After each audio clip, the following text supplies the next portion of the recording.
Welcome to episode 63 of the Get Well With Me podcast. I'm your host, Adrienne, and it's all about excellence, not perfection.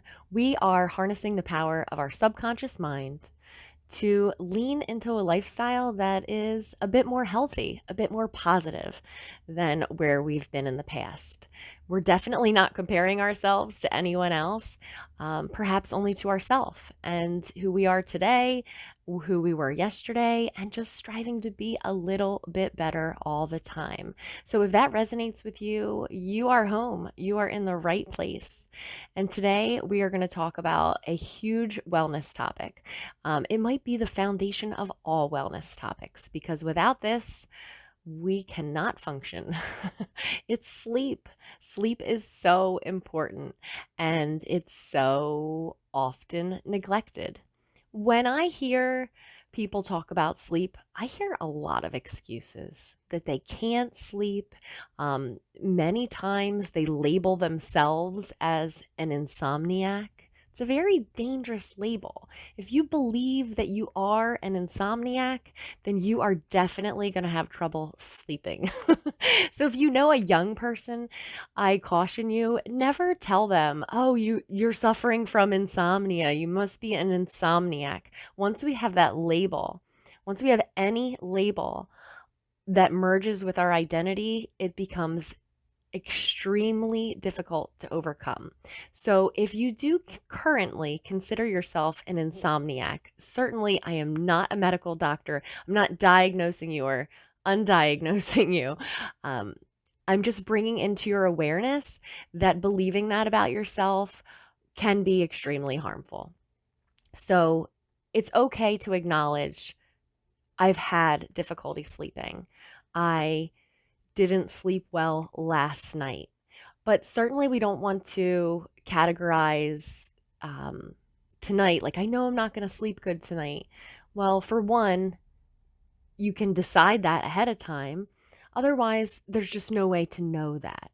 So, what we want to do is kind of disassociate from this idea that we can't sleep. And I'm going to help you do that. And it's going to be very easy and very fun and extremely effective. But before we do that, let's cover some basics. Let's say this happens to me sometimes. I wake up in the middle of the night. Sometimes it's like an anxiety thing. You open your eyes, your heart's racing, and everything just seems to be crashing down on you. I can tell you what it's tempting to do. I can tell you what I want to do. I want to prop up my pillow, sit up in my bed. I want to be awake, and I want to either ruminate about the problems that are on my mind or I want to distract myself from them. Both are not helpful options. So if we focus on problems, then we're just going to get more of what we focus on. So it might be different if we wanted to meditate and with the intention that solutions might come to us, but focusing on the problem is not going to be helpful, especially not when it's the middle of the night and we're delirious, like a cross between, tired and wired. Not good. The other thing would be to grab your phone because once you grab your phone, you don't have to think anymore. So you get a lot of relief from that. However, it doesn't help you go back to sleep, and the blue light is going to really be a setback for you. So I encourage you, do not grab your phone. Like that's my rule to myself when I wake up in the middle of the night, as tempting as it is I'm not allowed to look at my phone. If I want to see what time it is, I have to kind of get up and peek at the clock and see what time it is. Because once I pick up that phone, I realize I'm giving into a lower impulse that I will get some relief maybe from the anxiety that has struck me in the middle of the night, but I'm not going to get rest. And rest is what I really need if I want to set that intention to have a beautiful morning and a great day. And there are times where whatever's going on, it is troubling and it does keep us up. And sometimes it's not just minutes to fall back asleep. It could be hours, but it's a decision to decide that I'm going to lay here with my eyes closed until morning. You have to lay here till morning because it's the middle of the night. So kind of giving ourselves that grown-up permission that we can get up, have a snack, scroll Facebook or Instagram, or God forbid TikTok. You'll never go back to sleep. So that's something I would recommend. Be an adult and set adult guidelines for yourself. If you wake up in the middle of the night, intend on going back to sleep, and um, don't engage in actions that are going to keep you awake. If you have any lights in your room, and I mean anything, I use a Himalayan salt lamp. It's still too bright, even though it has that beautiful soft pink glow. It's light. And studies show that we have light receptors all over our body. So even if you were to cover your eyes with a blindfold, and it looks like you're in pitch dark, but the rest of your body was exposed to light, that would start to increase your cortisol levels, and you would, you know, be more apt to be awake. So there's some some helpful tips just to get us going. The other one is to have a grown-up bedtime for yourself. And the reason I keep saying grown-up is because it seems so obvious that the routines that we set for children are helpful and effective, but then we don't implement them with ourselves. So set yourself a grown-up bedtime, because you are in charge and you are the boss, and you can go to sleep whenever you choose.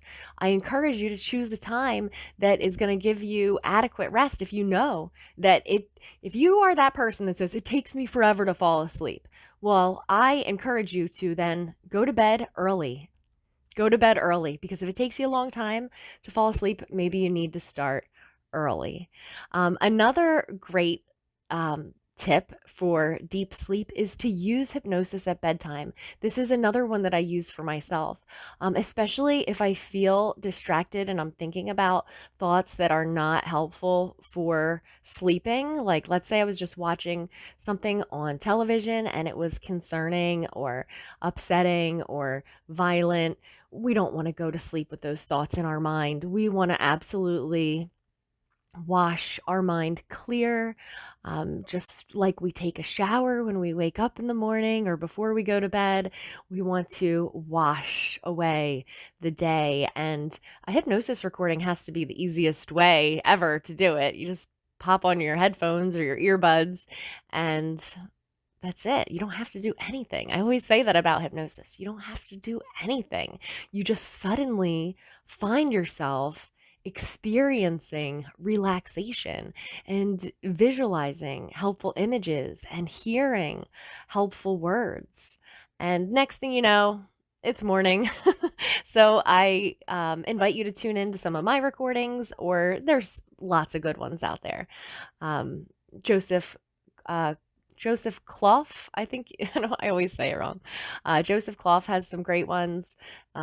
His podcast has lots of listens, lots of downloads, for all different kinds of topics. There's so many great resources out there. So yes, have some go-to content and utilize that time while you're falling asleep, while you're in that in between, not quite yet sleeping state, where you can program your mind to, get the results that you want. You can pick any topic. I mean, there is a hypnosis recording for every topic, and name your issue and find your recording. Certainly go over to my website and click on Shop Our Sponsor. And truly, if you can think of a problem, there is a solution right there. And you just download it and listen. The downloads are really inexpensive. So absolutely worth every of the $7 or what it's going to be to download these recordings. The word try it's like a mind trick. So, um, so I'm going to try and reach the ceiling right now. And if you can see me on video, I have my arms straight up. I'm going to try. But I'm going to probably, not do it. It's like, oh, try something new. It implies not necessarily just failure, but it certainly implies a lack of commitment. So if you tell yourself, you can kind of trick yourself, I'm going to try to stay awake. I'm going to try and stare at the ceiling and open my eyes as hard as I can and not blink. And guess what? You can try to not blink, but eventually you're going to blink. And you can try to keep your eyes open all night long, but eventually you won't be able to resist that heavy feeling when you just close your eyes and you let go. Sometimes we need permission. I know this seems to be a recurring theme on this podcast, but that's because people really need permission. And it can be helpful to get permission from someone else. But when we can step into a place of personal authority and give ourselves permission, I know I've talked about this a lot before, giving ourselves permission to step into our healthiest and our best self, giving ourselves permission to take a course or to educate ourselves on something that's going to be beneficial, give ourselves permission to change, give ourselves permission to sleep. Give yourself permission to relinquish the identity of an insomniac. Give yourself permission to see yourself as a good sleeper. And never give in to the lies that it's impossible to sleep or it's impossible to have a good night's sleep. Because there has been a time where you did sleep well. And there are people all over the world who do sleep well. And it is possible. It is possible. Accepting the possibility and giving yourself permission. What would it be like if you no longer identified as a sleep-deprived person? What would it look like if you gave yourself permission to imagine what it would be like if you were well rested all the time? Where coffee would be like a bonus instead of a requirement for wakefulness. So I guess, as you can tell, I could go on and on. I just want you to know that I do have compassion for your sleepless nights. We have all had them. I encourage you to set an intention to be a good sleeper and to no longer try.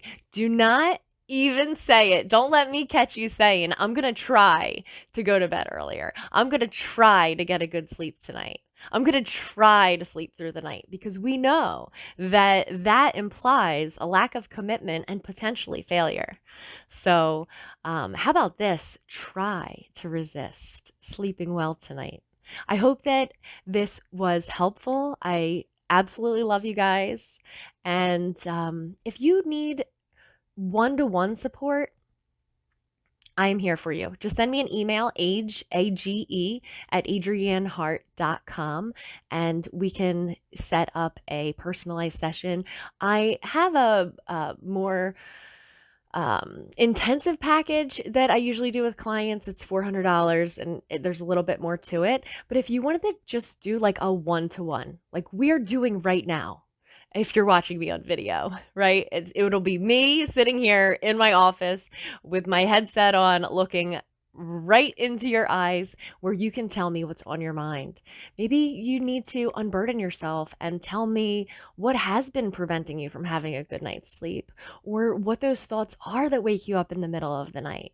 And we can reframe them or eliminate them or rewrite them. And it would be my pleasure to help you do a one-to-one transformation session. So for a limited time, I'm providing them for only $175, and they may be between 1 to 2 hours. So whatever time frame is going to help you get the best resolution, that's what we'll do. So it's really easy to work with me. Just go ahead and shoot me an email. Let me know what's on your mind, and we'll go ahead and set it up. Would you like to know exactly how I go to sleep, whether I'm seeking to take a little cat nap or have a really good night's sleep because I have a big day the next day, or in the unfortunate circumstance that I wake up in the middle of the night and I have set that intention. I am going back to sleep, but I have a process, like a tool that's in my toolbox that I can pick up and I can apply and I can succeed. So I use the blackboard induction. Now, you may have tuned in already to my episode on the blackboard induction. It's a really easy way to put yourself or anyone really into a trance. And a trance, for anyone who is new to this channel, is a state of mind that is somewhere in between wakefulness and sleepiness. So that trance state we move in and out of all day long. It's like when we zone out and we don't even notice that we're doing it, but it is a way to let our mind rest and to focus, and it is a natural phenomenon. So let's apply this natural phenomenon to sleep, so that we can be refreshed, so that we can have more energy, so that we can think clearly and not have brain fog, all the day through. And we can do that with the blackboard technique. So certainly we start by setting the intention that deep and relaxing and refreshing sleep is the end result. It is the goal. It is the outcome. Maybe now you can just imagine, when you see someone sleep, you see what that looks like. They're unconscious. They are in a safe place. Sometimes they have involuntary twitching, or, sometimes they're sleeping with their mouth open, or, they're making different sleepy sounds, or they're rolling over, they're switching positions, and all the while they're completely unconscious. Isn't sleep so amazing? Maybe you can imagine yourself right now, comfortable in bed with your favorite pillow and your cozy blankets, and you can just feel the bed supporting your body as you sink in. You're feeling good. You're feeling relaxed. And even if you're starting in a state where you are less than relaxed, or maybe you are feeling troubled, this time that we rest and relax is a time of healing and refreshment. And it's important. And it's important that we prioritize it. And it's important that we have a tool that we can pick up when we have some obstacles. So the blackboard induction is simply imagining a chalkboard. If you are my age, then you can probably relate most to a chalkboard.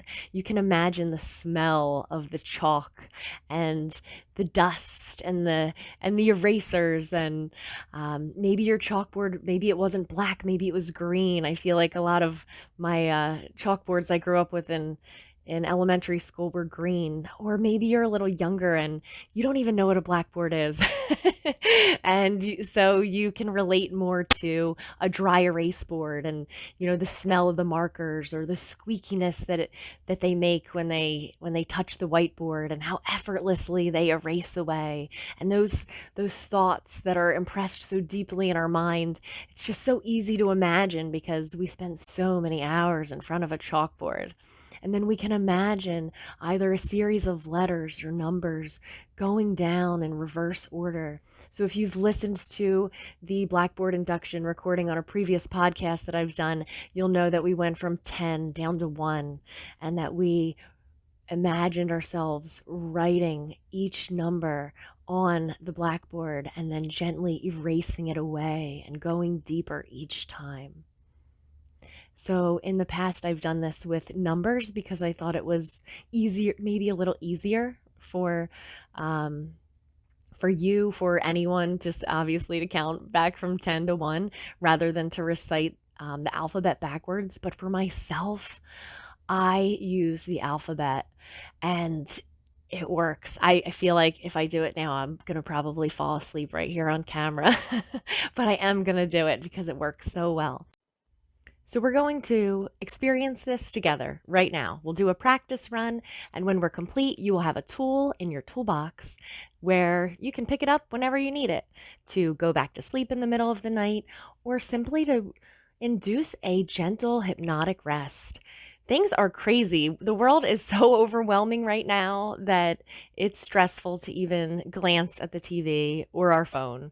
And that puts us in a whole different kind of a trance. So it can be helpful to just step away and allow our minds to rest. So whether you wanted to use this technique as a form of meditation or as a way to get to sleep or to just simply change your state, this is going to be very helpful for you. So it works for me. Let's go ahead and do the blackboard induction together. Get into that good trancy feeling. So I'd like you to imagine now laying in your bed, your comfy, cozy bed, and your pillow is just right. And your covers are just right. You're tucked in just the way that you like to be. Maybe all the way in, or maybe you have your foot hanging out. The temperature in the room is just right. And as you stare at the ceiling, trying to keep your eyes open, trying to solve all the problems of the day, you start to feel a heaviness and a relaxation starting at the top of your head. And as much as you try to keep your eyes open, you feel your eyelids starting to flicker until they eventually give up and give in, and they just close. And as they do, you go deeper, and you see yourself standing in front of a blackboard, holding a piece of chalk, and you feel the dryness of the chalk, and you notice the distinctive smell of the chalk, and you feel the pressure as you press the chalk up against the blackboard, and you write the letter Z. And as you do, you go deeper, and with every letter down now, you go deeper and deeper into a more relaxed state of mind. You erase the letter Z so effortlessly and easy, and approach the chalkboard again and write the letter Y. And as you complete the letter Y, you feel yourself going deeper down to letter X, W, going deeper, V, writing the letter U, T, S, R, Q, P, all the way around now, O, N, M, L, K, J, I, H, G, F, E, deeper down now, D, C, B, A, and as you erase the letter A, you are now at a very deep level of mind, and you can go wherever you choose from this place as it feels relaxing and safe and familiar.